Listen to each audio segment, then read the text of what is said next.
Évangile de Jésus-Christ selon saint Luc.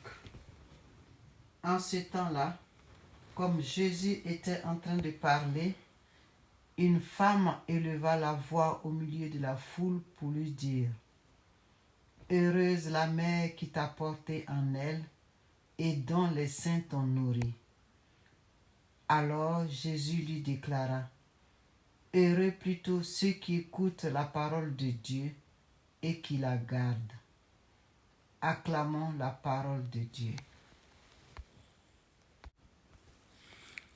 Méditation. Heureuse la mère qui t'a porté en elle et dont les seins t'ont nourri. Quelle femme n'aurait pas été fière de porter cet homme courageux qui tient tête aux docteurs de la loi et aux dignitaires du peuple? Quelle femme n'aurait pas été fière d'être la mère de celui qui multiplie les pains et qui donne à manger à 5000 hommes rassemblés? Quelle femme ne se vanterait pas d'être celle qui a engendré le maître des éléments, à qui le vent obéit et qui marche sur les eaux?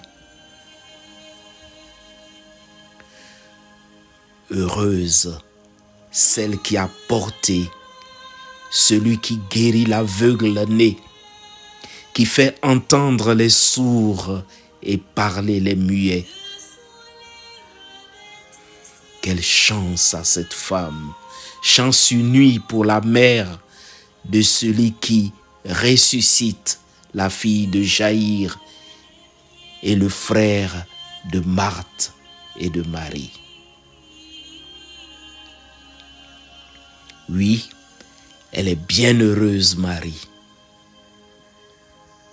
Mais Jésus ne lui rend pas hommage pour ce qu'il a fait lui.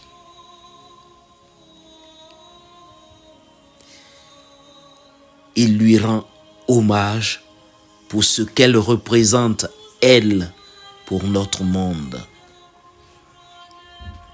Elle a su dire oui à Dieu. Elle a ouvert la porte de notre monde au Créateur. Elle a osé donner l'espoir à l'humanité. Jésus rend hommage à Marie parce qu'elle a su garder et méditer ses paroles. Ne savez-vous pas que je dois être aux affaires de mon Père? Lui disait Jésus enfant. Elle va mettre en pratique cela en lui demandant de commencer sa mission à Cana, en lui demandant de désaltérer les invités du noces, en l'accompagnant jusqu'au bout, jusqu'à la croix. Cette croix qui ouvre pour le monde entier les noces éternelles.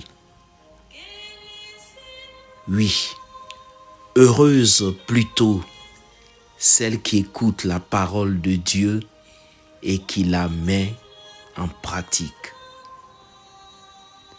Heureuse plutôt celle qui a écouté les paroles de Dieu et qui l'a mise en pratique. Marie nous invite, nous aussi, à faire tout ce que Jésus dira. Amen.